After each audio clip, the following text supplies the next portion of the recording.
So hello to all of the students in Minia. It's been a while since we've seen each other. I hope that you've been doing well with your semester. Due to the absence of your professor, for personal family reasons, we're going to try and have some of your educational experience this semester with Theological English online. So hopefully this video will be of help to you as you continue in your studies of Theological English. I just want to let you know a little bit of what we will be doing in the next couple of weeks before this semester finishes. Since you have already completed 3 of your sessions, of your total of 6 sessions, you've already finished Unit 1 of Theological English, and now you're moving on to Unit 2. So we have 3 sessions in which we will be looking at Unit 2 before the semester ends.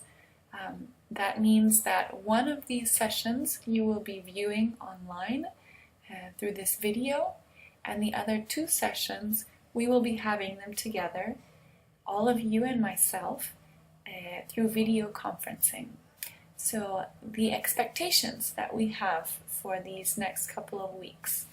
The first is that you will be able to view this video as many times as you need to, but this upcoming week, so that you can learn about prefixes, which will be our topic, and you will have some homework, grammar homework related to this.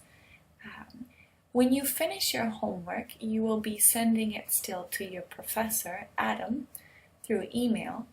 And the idea is that you will have that homework completed by next week, and you can send it to him on the 15th of this month. So this week we'll be looking at prefixes on the video.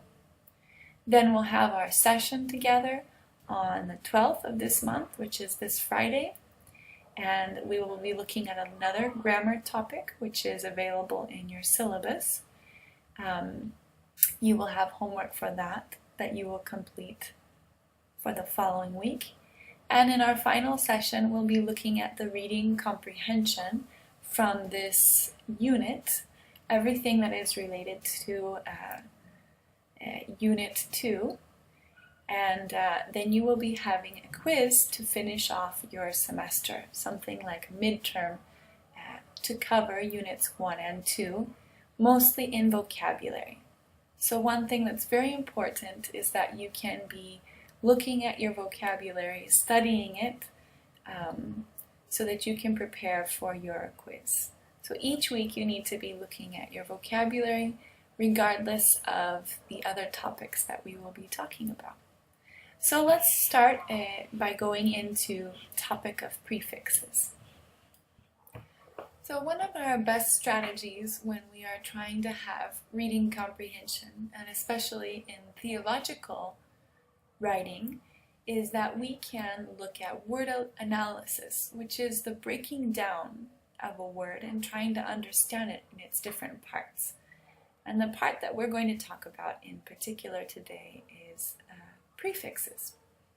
So theological writing often uses long sentences, complex sentences made up of several clauses. For many students, this type of writing is difficult to understand, not only because it deals with new theological concepts and terminology, but also because of long sentences and complex grammatical patterns. So many theologians also tend to use high-level vocabulary, and this just makes the reading more difficult. So we're going to look at this tool then, that we can build up your theological and general academic vocabulary so that you can read more quickly and with greater understanding. So how do we break down these words, and why do we do this? When we break down this word into individual parts, we're going to understand the basic word parts, which are like building blocks of the English vocabulary, so that you will be able to apply this knowledge to a large percentage of English words. So in English there are 3 basic word parts: the prefix, the root, and the suffix. The root is what carries the principal meaning of the word. Prefixes occur before the root, and they usually change the meaning of the word. And suffixes are word endings that occur after the root, and they often indicate the part of speech of the entire word, such as whether it's a noun, a verb, an adjective, or an adverb. Of course, we're going to look at examples, but particularly having to do with prefixes. What has to do with roots and suffixes we will leave for another time in your learning process. We're not also going to deal with all of the prefixes in English. We're just going to focus on prefixes that meet two criteria. One of them is that they are used frequently and they change the meaning of a word in the ways in which should be obvious to the reader. So we'll look at some of the most common prefixes that you will encounter in theological writing, including some that you may already know. And then you'll be able to have exercises where you can practice using these prefixes and be able to determine how they change the meaning of the words that they join. So we're going to look at 7 common prefixes that indicate number, and we'll look at 10 additional prefixes that give a negative meaning to the words that they join. We will also look at prefixes related to location and a few other important and common prefixes. So here we are looking at prefixes of number, and these are prefixes that we add on to the word to indicate a certain number that gives it meaning. The first one that we have is semi, which is like half. An example of semi is semicircle. So the meaning that this would give us is half a circle. Unit and mono are 2 prefixes that basically mean the same thing. They mean the number 1. So I can say unicycle, which is a 1-wheeled cycle, and I can say monotone, and that means a tone, a single tone. How do we know when to use unit and when to use mono is not important. You don't need to know when they are used. You simply need to recognize them when you read them, that they both mean 1. We also have the prefix bi, which means 2, and an example for bi is bi-weekly, so every 2 weeks. Tri means 3, and we could use an example like triangle, which means having 3 sides or 3 angles. Multi and poly are 2 prefixes that also have similar meaning. Both of them mean many or more than 2. I can use an example like multinational, which means more than 2 nations. And I can use an example like polysyllabic, which means more than 2 syllables. Again, how do I know when to use multi and when to use poly? It's not important. We don't need to know those rules. We just need to know that when we see them, they mean more than 2 or many. You will be able to practice using these prefixes of number with a homework assignment on page 93, which you will be receiving in email. And they are exercises 1 and 2. The first exercise is going to ask you to identify whether or not the word that you are looking at is in fact a word with a prefix.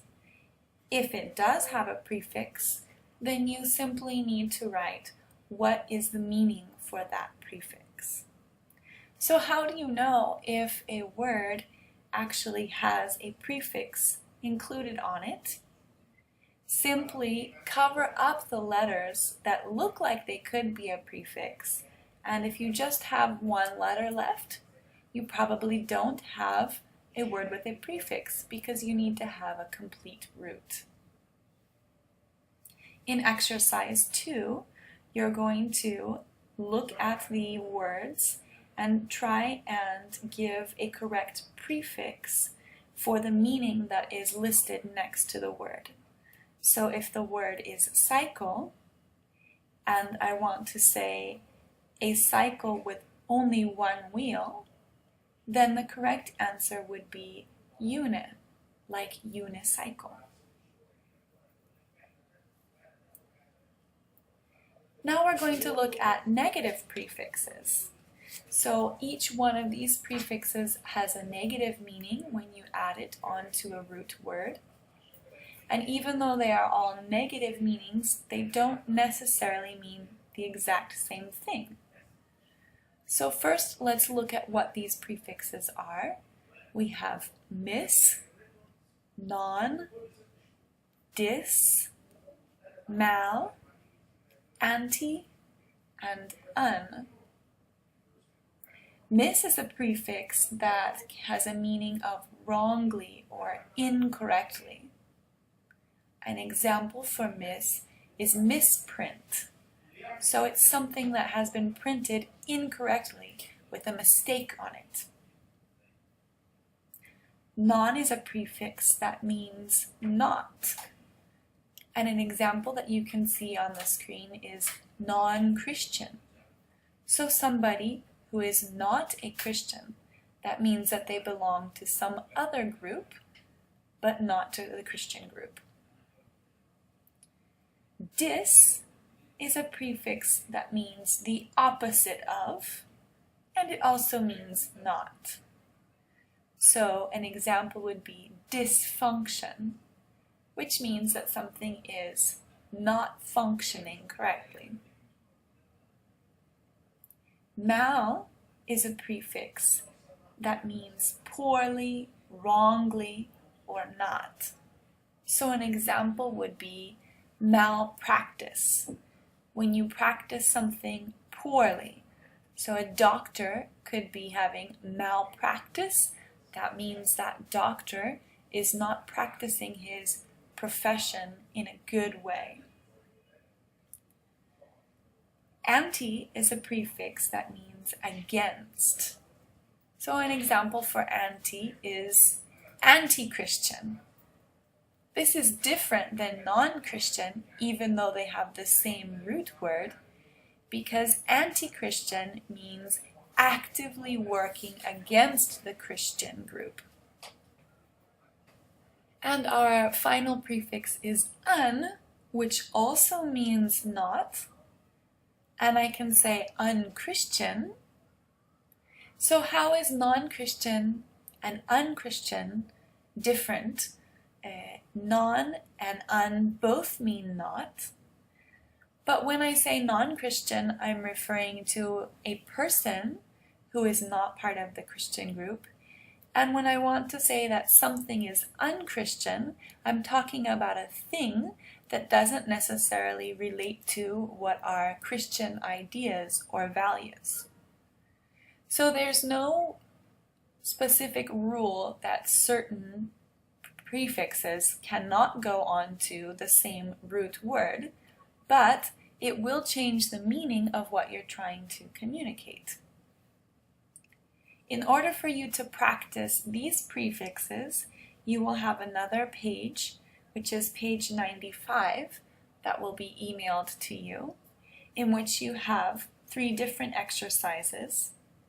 The first one, you will be writing the correct negative prefix, and the options that you have are all of these prefixes that we've just mentioned. In exercise number 2, you need to write the correct form of the prefix in.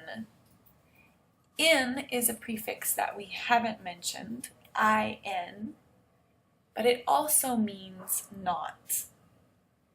In is a special prefix because it needs to be changed in its spelling depending on the root word that it is attached to.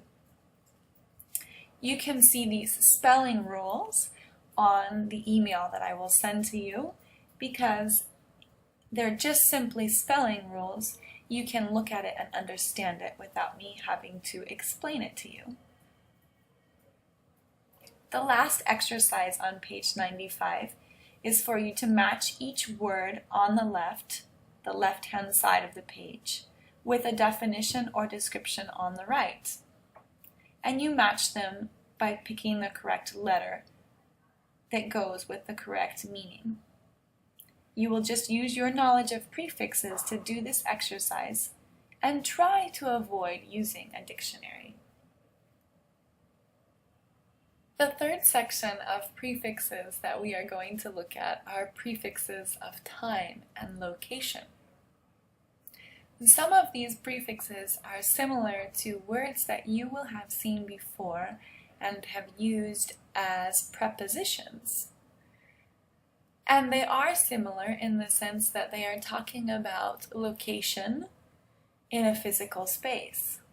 So one of these words would be over or under. So I can talk about walking over the bridge or walking under the bridge. But now I have these same words as prefixes. The important thing to remember is that here they are acting as part of the same word. And when you talk about a preposition, they are a separate word. So let's look at these prefixes of time and location. Pre and post are both related to time.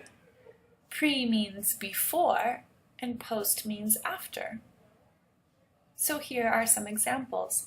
Preview, which means I'm looking at something before I see it completely. I can preview a movie, for example. I can just watch a trailer about it before I actually go see the whole movie. I would preview it so I could see if I actually want to go spend the money to see the movie. And an example for post is post Mubarak, obviously meaning after the time that Mubarak was in office. Another prefix is ex, which means formerly or out of or from. One example for this would be ex-president. That would be a person who used to be the president, but who is no longer president. Or we could talk about the word Exodus, like the book of the Bible, which means coming out of the land of Egypt. Over is a prefix that means to exceed or to surpass.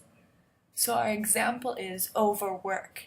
That means I've worked too much or more than what is required. The prefix under, not enough or below. So if I have been underpaid, that means that I have not been paid enough, or I have been paid below what is the normal requirement for pay.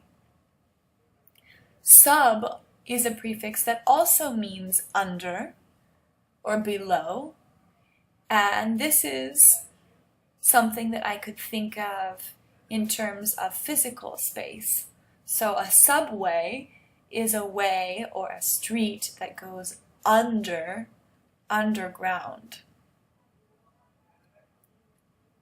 Inter is a prefix that means between. So the example of international literally means between nations, something that is having to do with more than one nation. When I talk about international food, I'm talking about, for example, an international restaurant is a restaurant that has food from many different nations. Super is a prefix that means over, above, or on top. So our example of supervisor is the person in an organization that is on top of other people, or not physically on top of them, but organizationally above them. So this is a person that is overseeing other people and making sure that they are doing the jobs that they need to do. And our final prefix is trans, and trans means to change or to do again, or to go across or beyond. So our example is transformation. The root word here is form or formation, which is the shape of something. So if I have a transformation, that means I am changing the shape of something. I can change it literally, like a woman who wakes up in the morning and puts on a lot of makeup, so much makeup that she looks like a different person. She has had a physical transformation. Or we could talk about your English process of learning, and you can say that you have had a transformation in the way that you study English. So maybe you used to study English one way, and now you have completely changed the way that you study English. So you are having a transformation. Hopefully, you have a transformation in your English as you learn to take on new strategies that can help you read more efficiently and effectively. Our last group of prefixes is just a miscellaneous category of prefixes that are very important because we see them often, and especially we will see them in theological English. So one of these is the prefix out, which means to surpass or to go beyond. So we could talk about outdoing. If I outdo somebody, that means I went beyond what they were able to do. I did more than they did. Another prefix is co, which means with or together. So if I talk about co-workers, that means we work together, we work alongside each other. We are at the same level organizationally. So two teachers, even though each one teaches his or her own class, they would be co-workers because they are at the same level organizationally, and they probably work together with each other outside of class on other things. Another prefix is pro, which means for or in favor of. So if I say that someone is pro-Muslim, that does not mean that that person is a Muslim, but it means that they are in favor of Muslims, such as Muslim people or Muslim ideas or values. So you can have a person who is a Christian, but who is pro-Muslim in that they support Muslims in some things that they are trying to do or accomplish. The prefix re, re, means again. So our example is review, which means that I look at something. View is the root word, and it means to look, to see. So I look or I see this thing again. I can review my English vocabulary before I take my test at the end of the semester. And when I review, I need to do this more than one time, so many times, before I can learn something well. Pseudo is a prefix which means false or not real. And the example is pseudonym.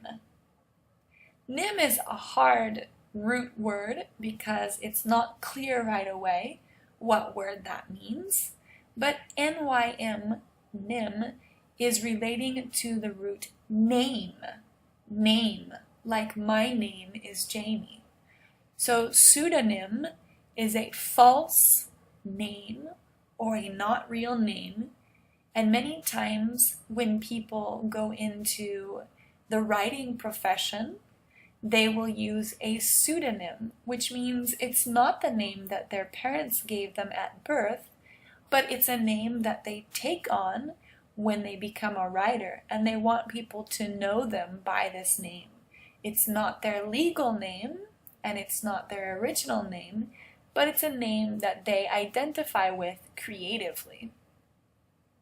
In the Bible, there are several books that have been written with a pseudonym using the name of another person. Neo is a prefix meaning new. So the example is neo-orthodox, which means having to do with orthodox beliefs and values, but looking at these in a new way. And our final prefix is omni, which means total or all. And the example is omnipotent. This is one of your vocabulary words when we talk about the attributes of God. We say that God is omnipotent. Potent is the root word, which is having to do with power and ability. And since omni means total or all, when I say that God is omnipotent, I'm saying that God is all-powerful or able to do all things. You will have a page in your email that you will receive that will allow you to practice these other prefixes. So this is our quick introduction to prefixes. Again, some of the most important and most common prefixes, especially those that you will encounter in theological reading. I want to encourage you to bring any questions that you might have after you study and watch this video, and after you've tried to do the homework on your own. Please bring your questions to class this Friday, and I look forward to seeing you in our video conference. We will not be checking your homework this Friday, but if you do have general questions about prefixes, we can talk about them.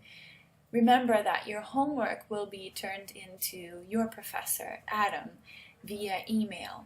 If you have any questions, feel free to write to him, and you should have his email already, or you can write to me at Jamie, Jamie, @etsc.org. So if you have any questions, feel free to email either one of us. Bring your prefix questions to class on Friday, and remember that you will be turning in your homework for prefixes next Tuesday to Adam via email. You need to be looking at your vocabulary in the meantime, studying and preparing. Don't forget that part. And please be attentive to the email that I send you that will give you the other instructions for the rest of your homework for this semester. So enjoy your week and listen to and read and study lots of English. God bless you.